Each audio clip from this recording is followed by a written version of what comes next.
This was like a cool. What happened in the I listened to this while I was mowing the lawn. That's not a euphemism. I was literally mowing the lawn, and it's about medieval people who probably had autism. What happened in a medieval village when one of the villagers wasn't like everyone else? I think we assume that person would get exiled or accused of witchcraft, but that actually isn't what happened. Turns out people in the Middle Ages understood neurodivergence even if they didn't necessarily have a specific term for it. The actual term autism was originally coined by the German psychiatrist Eugen Bleuler in 1911, but it wasn't until the early 1940s that it was conceptualized as a distinct neurodevelopmental condition. That's not to say it hasn't always existed though. I think it's important to note Yes, I did finish mowing the lawn. It did not start raining. here that we can't go back in time and diagnose anybody from the past with anything specifically. You can see why that would be pretty irresponsible. But what we can do is look at individuals who displayed traits we now associate with the autism spectrum and see how people 1,000 years ago understood them.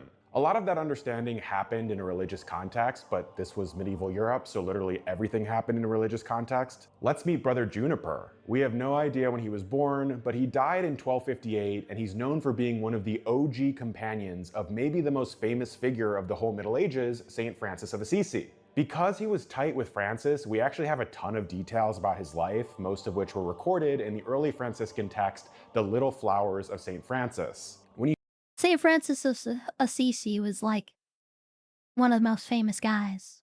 you start reading about Brother Juniper's personality, it starts to sound kind of familiar. He was known for, let's see here, taking everything extremely literally, having an absolute lack of social awareness, and, I quote, a complete absence of malice or guile. Juniper sounds like the sweetest guy ever, but just like today, if you're different from everybody else, it obviously makes you stick out like a sore thumb.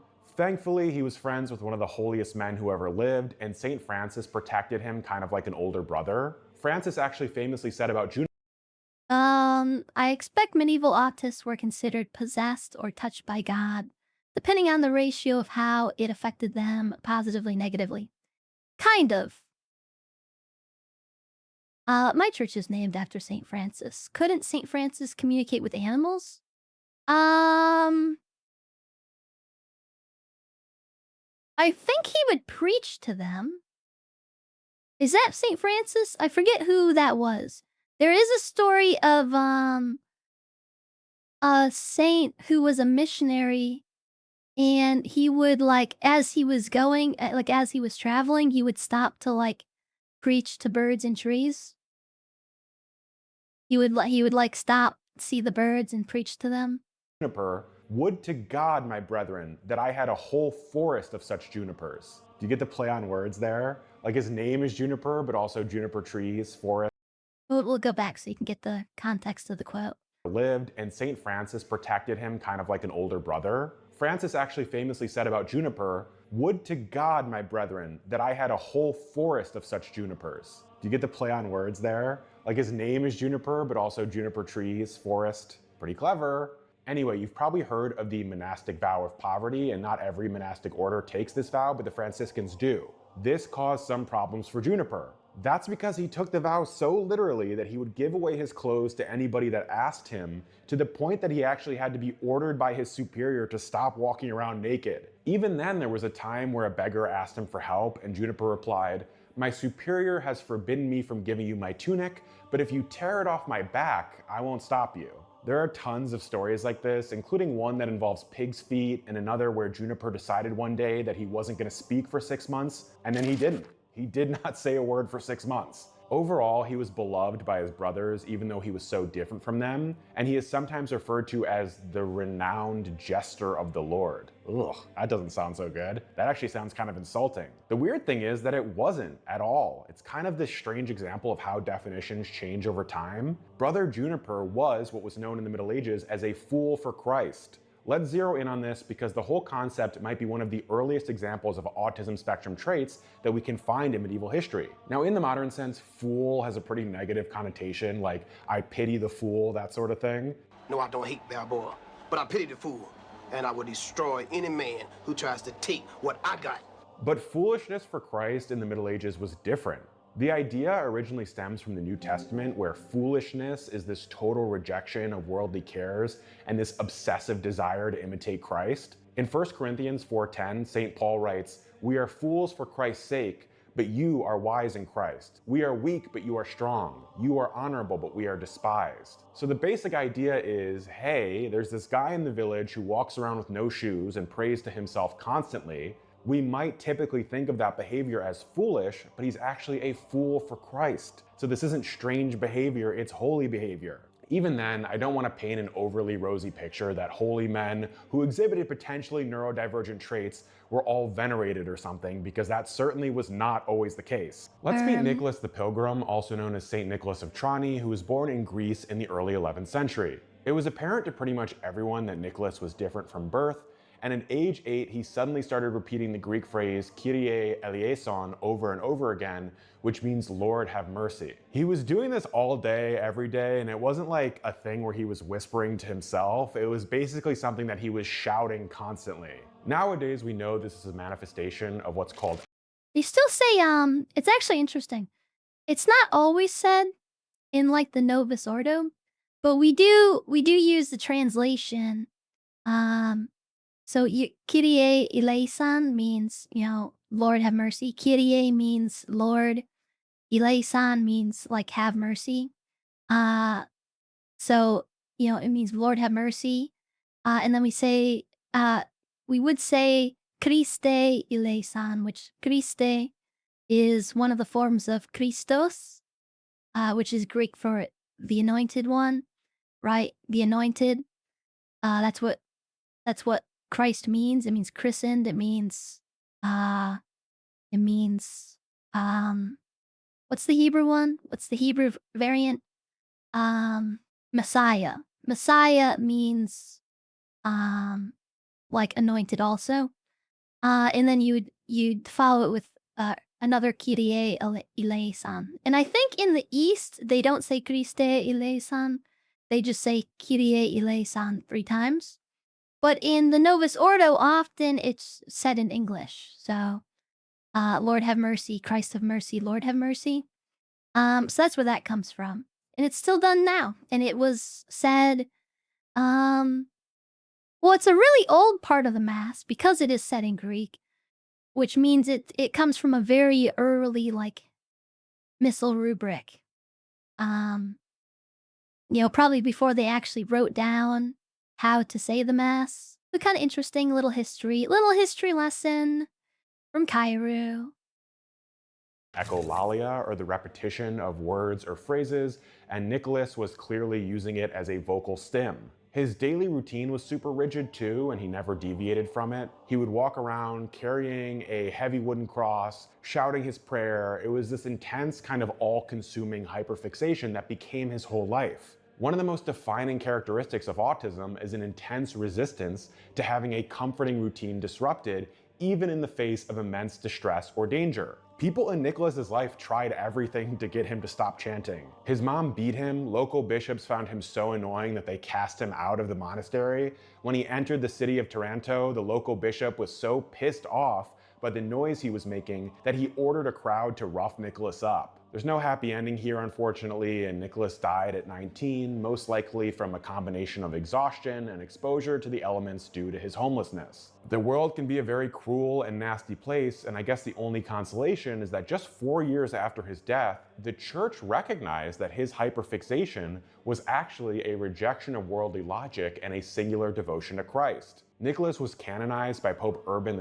in 1098, and today the gorgeous Cathedral of Trani in Italy stands as a monument to his memory, and he's actually buried beneath it. I don't know, that's nice, I guess, but it doesn't really fill me with the warm and fuzzies. It's like people didn't even want to see this guy as human until he died tragically, and then they felt bad and changed their minds. Well, the thing is, these are probably different groups of people, right? The people who were like annoyed by him, going around yelling all the time, and beat him up, and the people doing the canonizing are probably not really the same groups of people. Um, They're probably separate groups of people, so Actually kind of feel like Nicholas and Juniper are two sides of the same coin, except Juniper was lucky enough to get in with a group of fellas who recognized the beauty in his different nature and accepted him for who he was. But I want to meet somebody else totally different, a medieval personality who perhaps exhibited some similar traits but lived a totally different life. Some of you have probably been sitting there fuming, wondering why I haven't mentioned a certain German abbess yet, so let's talk about her. Meet Hildegard von Bingen, maybe one of the most impressive human beings who has ever lived. If someone like Brother Juniper represents the vulnerable, hyper-literal innocent, is it Hildegard von Bingen that's described as, like, the female Thomas Aquinas? I think it is. Maybe. There's somebody who's sort of, like, described as, like, the female version of Saint Thomas Aquinas. I think it's her. who needed a protective community shield, Hildegard is more like the high-functioning, fiercely independent systematizer, maybe hyper-systematizer. She was an abbess, a writer, a philosopher, a composer, a mystic, a visionary, a medical practitioner. I mean, literally name a thing, I would bet good money that Hildegard did it and was incredible at it. Okay, no, she could not dunk a basketball from the free throw line, but I bet if you gave her a ball and enough time, she would figure out how to do it. Basically, this woman was a neurodivergent powerhouse who bent the entire medieval establishment to her will. Oh, you want an example? How about the fact that she came up with her own language, which was called the lingua ignota, Latin for unknown language. Just the language itself wasn't impressive enough. It does sound like something, the unknown language. Like, I've created the unknown language. It kinda sounds like something someone with autism would be doing, doesn't it? Like, I've created my own language. But it's not like a joke, it's unironically, I did that because 'cause I'm like an autistic genius. I created my own language, it actually makes sense. So she also invented a completely custom 23-letter alphabet. No, it wasn't just random gibberish. My parents will have to confirm, but I'm pretty sure I tried to come up with my own version of Pig Latin as a kid, and it was just total nonsense. Not for Hildegard. This was a structured, secret glossary of over 1,000 words, most of which were related to medical or religious or sometimes even botanical terms. The modern definition of her would be a conlanger or a constructed language creator, which is basically an exhibition of deep hyperfixation on linguistic classification and cryptography. Did I mention that she experienced synesthesia? Yeah, she was famous during her lifetime for these intense visions she had, but unlike other medieval mystics, the visions didn't happen while she was asleep and dreaming or after she had worked herself into a sort of trance state. They actually happened while she was wide awake. It's difficult to understand exactly what she was experiencing, but Hildegard describes the visions as this kind of overwhelming, brilliant blast of sensory input that she called the living light. From what she wrote, it seems like her mind kind of crosswired. I'm not sure if that's what's referred to as auras in, like, modern psychology. Not really sure. These intense sensory experiences with the complex theological and scientific concepts that were bouncing around in her head all day. I mean, this was a woman who literally wrote music where the structural geometry of the universe matched the literal intervals of the chords. This highly visual, but also highly organized way of thinking, like, I don't know, mapping the entire cosmos into interconnected geometric diagrams, is incredibly common among visual thinkers on the spectrum, usually those who exhibit the autistic genius profile. Now, Hildegard was of course a woman living in the Middle Ages, so at first the fellas tried to box her in, the medieval establishment was a little put off by all this, but the trick was to present your cognitive differences as a direct, unmediated transmission from God, basically to put a label on it before other people could accuse you of being crazy or demon-possessed or something. This is exactly what Hildegard did, and so instead of treating her with pity or being afraid of her, the medieval community treated her with this immense awe and even kind of like a political deference. Pope Eugenius III. See, and you have this thing. This is where people don't really know where Seventh-day Adventism comes from. Um, Seventh-day Adventism comes from this, like, fake prophetess who is, like, the Pope of Seventh-day Adventism. Um, and she would, like, because obviously she's not actually, like, a saint because she is a heretic. She was spouting heresies, you know? Really, she was like an arch heretic, kind of. Um, so whatever her name was, um, Like, but that's, like, what happens when you have, like, the sort of these, like, intelligent, like, charismatic individuals. Charismatic in the sense that, they experience, like, sensible charisms. Um, they, like, create these weird cults, but when properly placed in a Catholic context, it all just kinda makes sense and kinda works. Um, you get these a lot in, like, the United States. There's a lot of, like, weird Protestant cults, because they have no structure. And so when you have some weird person who wants to start a cult, unlike Catholic cults, right? Which is, uh, groups that are dedicated to the veneration of particular saints, right? Um, where it, like, is measured and makes sense. Like, Protestant cults turn into, like, weird, like, I don't know. Like, Waco comes from, like, the Branch Davidians, which comes from, like, the Davidians, which is, like, a weird Protestant cult. Um, there's lots of weird Protestant cults in the US. Maybe not so much anymore. There's sort of, like, remnants of them, like the Seventh-day Adventists and the, like, Jehovah's Witnesses, I think were probably started as a cult. Um, but yeah. Jonestown is, like, a really weird cult. Mormonism, was a cult. Um, and, like, cult isn't even, like, a bad term. Like, it being a cult isn't necessarily the problem.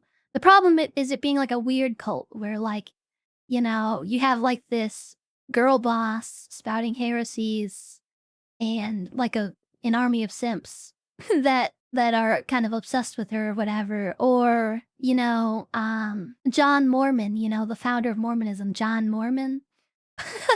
What was his name? Um, his name escapes me at the moment. Joseph Smith. You have Joseph Smith, who is, like, a gooner who was, having, like, 10 wives or whatever, however many wives, and he was, like, taking married women and, like, girls, and he was, like, stringing them along, like, kind of marrying them, kinda not marrying them, and doing it in secret, like classic cult leader behavior. At least classic, negative cult leader behavior. But not all cults are like that. There are, like, good cults, right? You have, like, America First, pretty good cult. The cult of Mary, very widespread. The cult of Saint Diphnah in Belgium? I forget where it is. France? Somewhere? There's, like, a town that's dedicated to I forget what it's called. The town has a name. I think it's in here, actually. I think he makes reference to it. Is Medjugorje a cult? Yeah, but it's, like, broader. It's part of, like, the Marian cults. It's the cult of a particular apparition, I guess, like a particular manifestation. But yeah, I mean, basically, any sort of, like, organized or semi-organized, like, structure of veneration is a cult, right? So, like, the biggest cult, obviously, is Christianity.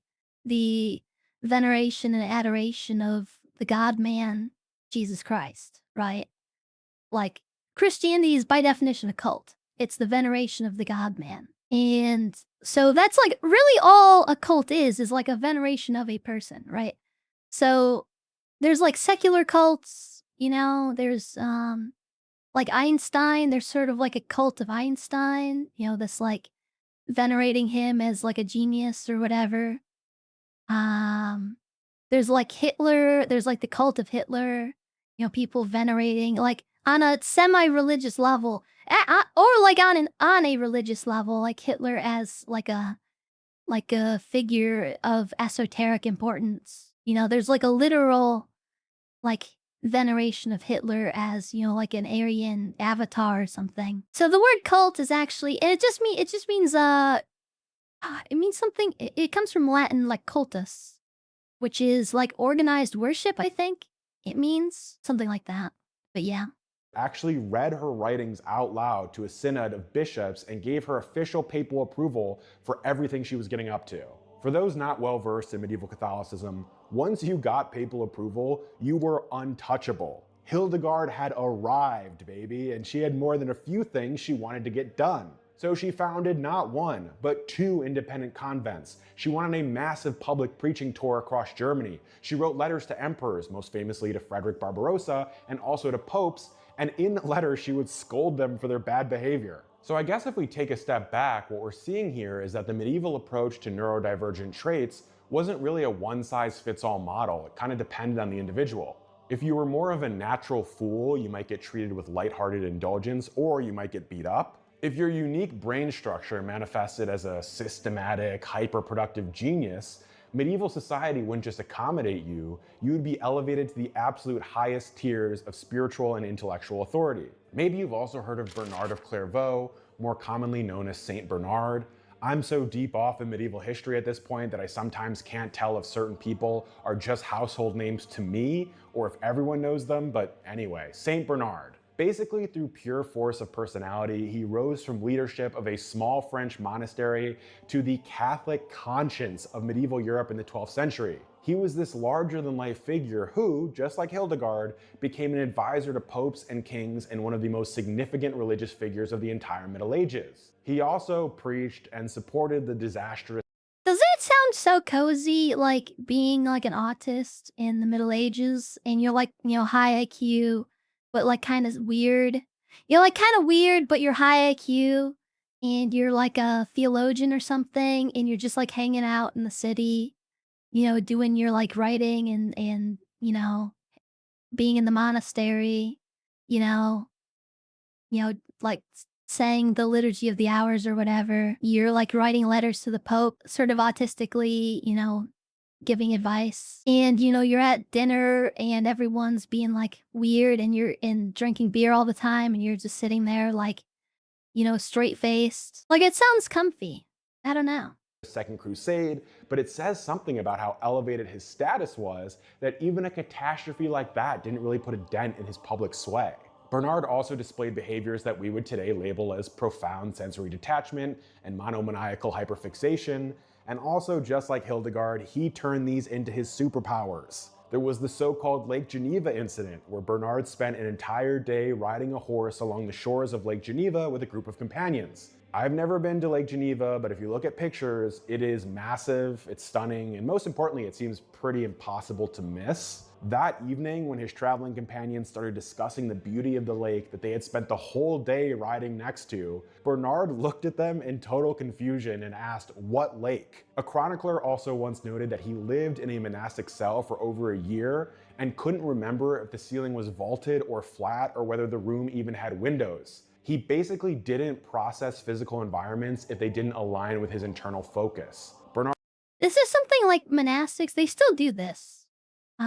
It looks a little bit different, Yeah, so this is a monastic cell. It's not like a prison cell. They would just have, very simple rooms in monasteries where you just had like a bed and like a table maybe, and it may or may not have a window, and you just like this is your room. There's like nothing in it. It's just like your room. It's very plain, very penitential. I don't even know if you have a bed or if you'd have like hay or something. I guess it probably depends on the monastery. or whether the room even had windows. He basically didn't process physical environments if they didn't align with his internal focus. Bernard also struggled a lot with sensory overload to the point that he overhauled the whole monastic system as part of his need for sensory minimalism. At the time, the dominant monastic order was Cluny, which was all about massive, ornate churches filled with stained glass, gold statues, intricate stone carvings, really loud, complex music, the whole kit and caboodle. To Bernard, or anyone with sensory difficulties, it was kind of a complete nightmare. So he championed the Cistercian order, which stripped all of that stuff away. He banned stained glass and statues and made sure the churches were all about plain walls and absolute silence. Now, That's so base. I mean, I think I like, very nice looking churches. But like, I think music, there just shouldn't be music in them. EBH, like, that's like my weird thing is I don't like music. At least, I don't like the music that they have in churches. It's oftentimes very bad. But also, I feel like it would just be better if there just wasn't music. Even if it was like good music versus no music. or, like just like, instrumental and not singing. I feel like it would just be better if it was just silent. Am I crazy for that? Like, I feel like it should just be quiet. Maybe have like the entrance and exit be music, right? Because usually during like there's like the entrance hymn and then the like leaving hymn, the closing hymn, right? You could have those maybe, but then the rest of the mass just be silent. Like, I feel like that would be better. Am I crazy for that? Bernard had other theological reasons for this as well, and the changes Also, light all guitars on fire. in Catholicism that happened throughout the 11th and 12th century are a fascinating story for another video. But anyway, now in the 21st century, we recognize autism and neuro Actually, I saw a post one time. Be honest. Would you go to church if there wasn't any music? It was some like Protestant being like, "Be honest. If they weren't playing Hillsong at church, would you even go?" And I was like, I would probably go every day if there was no music. I would be going all the time. I honestly, piano. I was gonna say piano. I'm so Latin brain now. I just pronounce everything as like it's Latin. Piano. I think should also be banned. It's like it's just organ but worse. It's just organ but like not as good. And whenever they're playing, like, the most cringe music is always on the piano. Like, whenever they're doing, like, cringe music at church, at, like, a church, right? They never do the cringe music on the organ. It's always, like, the piano they're doing the cringe music on, or something else, but if we're, like, just comparing piano to organ, like, they're never doing, like, the cringe, shitty music that sounds like it comes from some fucking Baptist thing or something. They're never doing that on the organ. They're doing on the piano. So if you just got rid of pianos, I feel like you'd kind of fix a lot of the bad music issues. divergent traits, and we definitely have a Wait, so what do we got? Kind of crazy. Guitars are cringe, but I like piano organ. I think I'd like the music in Latin. Sometimes some Novus Ordo parishes do the Kyrie eleison to music and in Greek. And some what is it in Latin? Actually, what is it in English? Now it's like escaping my mind. The part right before communion. What is that? How does it even go? Oh yeah, the Agnus Dei. It's the Agnus Dei or the Lamb of God in English. Some like my parish used to do it in Latin. Then they stopped doing it in Latin for some reason, which was cringe. Now it's in English. What is it? Agnus Dei, qui tollis peccata mundi, miserere nobis. And then that's repeated. And then, so that's the first line. The second line is the same as the first line. And then, Agnus Dei, qui tollis peccata mundi. What's the last line? It's grant us peace, which is peace is nobis. What's the word? Dona no, yes, okay. Pacem. No, nobis is, not peace. Pacem is peace. Nobis is what was I even thinking of? I was thinking of a different hymn thing. But yeah, Dona nobis pacem, which is, dona, like donate, like give. Nobis is like us, and pacem is peace. So yeah, that's like an easy one. That's very like elementary Latin too. So it's like not even hard. You can literally like translate one to one. A lot of the words are like a "you," like the word "you" for, like, a female goat or sheep, a "ewe," like EW. That word, I believe, comes from agnus, which is like a lamb in Latin. Right, so it's very easy Latin, so they could just do it in Latin and everyone would understand. And if they didn't understand, you could, like, teach them easily. broader communal awareness of what it all is. But what about 1,000 years ago? I'm so glad you asked. The Middle Ages were weirdly progressive in some ways, and if you look through contemporary chronicles, you can find some remarkably compassionate, systemic frameworks for handling what we would now call neurodivergence. Let's talk about the town of Geel, the 13th century community care haven. It's definitely not the first thing you think of when you hear the word medieval, but maybe it should be. Damn, somebody's dog is going crazy. I think having a dog in an apartment complex is cruel. Like these are studio apartments. Dogs need a backyard. Anyway.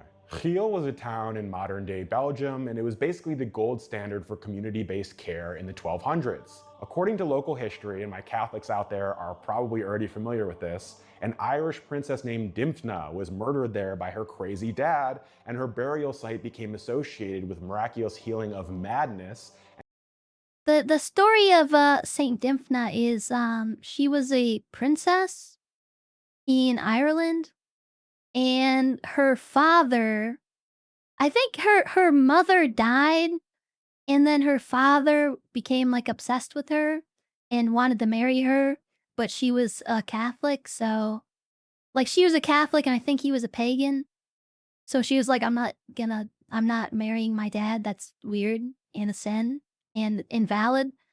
So then she fled to, mainland Europe, in the Low Countries, I guess? Burgundy? I don't know what it would have been then. Now it's Belgium. Then it might have been Burgundy. I don't know if Burgundy went that far north. I'm not really sure. I'm not sure what country it would have been part of at that time. Countries were a bit weird back then. But then she lived there and she founded like a hospital with her money that she brought. But then the money that she was using was Irish, and so he kinda, like, got back to her dad that she was there based on, the circulation of money from his kingdom. So then he went over there, he found her, and then I think she was beheaded. She was executed somehow, I forget how.